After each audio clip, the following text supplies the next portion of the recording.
hingga pukul 12 siang tadi, yaitu jumlah kumulatif orang dalam risiko atau ODR 3.096 orang bertambah 7, jumlah kumulatif orang tanpa gejala atau OTG 308 orang tambah 1.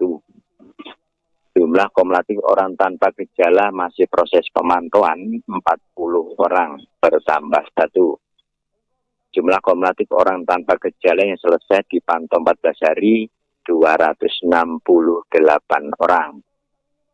Jumlah kumulatif orang dalam pemantauan atau ODP 220 orang bertambah 1. Jumlah kumulatif orang dalam pemantauan yang selesai dipantau 14 hari 217 orang bertambah 1. Jumlah kumulatif orang dalam pemantauan yang masih proses pemantauan 1 orang. Jumlah kumulatif orang dalam pemantauan yang meninggal dunia 2 orang.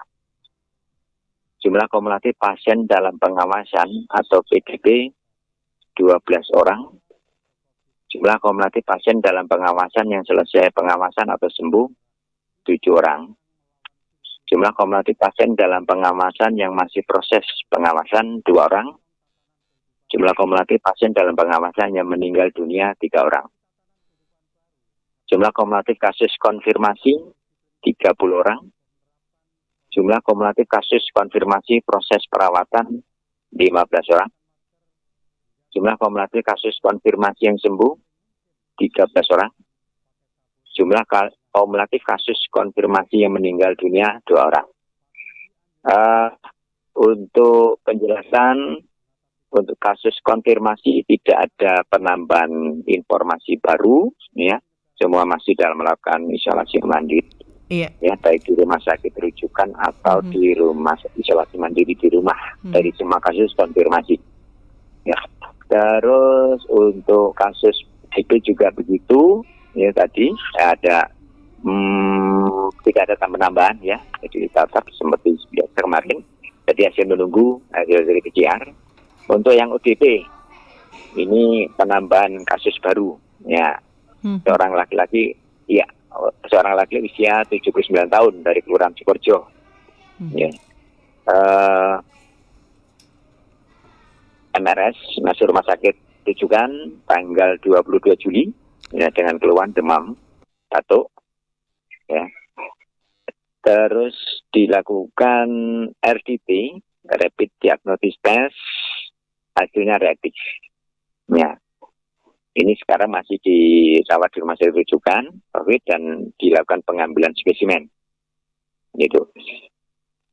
Itu yang informasi baru untuk ODP. Untuk OTG, ya, ada informasi kasus baru, yaitu 1 orang, ya, seorang laki-laki usia 36 tahun dari Kelurahan Blitar. Ya, ini merupakan kontak erat dari kasus konfirmasi Kabupaten Blitar. Ya, dilakukan pengambilan spesimen, ya, dan hasilnya belum keluar. Jadi masih menunggu ya, Pak? Masih melakukan isolasi mandiri di rumah. Begitu Mbak Danti. Iya, Pak. Yang bisa kami sampaikan, ya. Ya, untuk kesempatan sore hari ini kelihatannya di Kota Blitar terjadi penambahan, ya Pak, ya, istilahnya saudara kita yang terpapar. Nah, mungkin ada himbauan atau harapan untuk Sobat Mahardika, Pak? Ya, ini dengan pedoman terbaru kita mengacu bahwa untuk kasus yang follow up nanti, ya, tanpa ada gejala, jadi artinya sudah tanpa gejala, maksudnya dalam sampai masa sudah selesai, ya, dalam arti masa pengawasannya sudah selesai tanpa gejala, sudah dinyatakan sembuh, begitu Pak. Itu informasi yang dari revisi pedoman lama.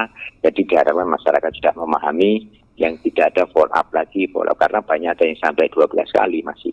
Ya, tapi itu dari informasi dari spesialisnya bahwa buku pedoman yang terbaru ini dikeluarkan dan dinyatakan bahwa setelah follow up, ya, setelah masa, ya, dalam arti masa 10 hari tambah, kalau memang ada tambahan gejala apa itu, nah itu kalau tidak ada gejala, mohon maaf, itu baru sudah dikeluarkan dan dinyatakan sudah sembuh, begitu Mbak. Dan Dan itu pertama, himbauannya seperti tentunya kan dengan kondisi seperti itu bahwa semuanya juga tetap himbauannya tetap ya masker yang utama yang harus dilakukan ya. Soalnya tatanan kehidupan baru ini bukan berarti COVID sudah berlalu ya Pak ya. Ya betul. Jadi masyarakat justru kita harus lebih mendisiplinkan diri, apalagi sudah ada perwalinya ya Pak ya, nomor 47 tahun 2020. Jadi masyarakat Kota Blitar semuanya dengan kesadaran tinggi diharapkan pakai masker jika keluar rumah. Makasih nih Pak J. Terima kasih. Ya, Mbak Ranti, Pak Didi, selamat istirahat, salam tangguh. Assalamualaikum Mbak Didi. Waalaikumsalam warahmatullahi wabarakatuh.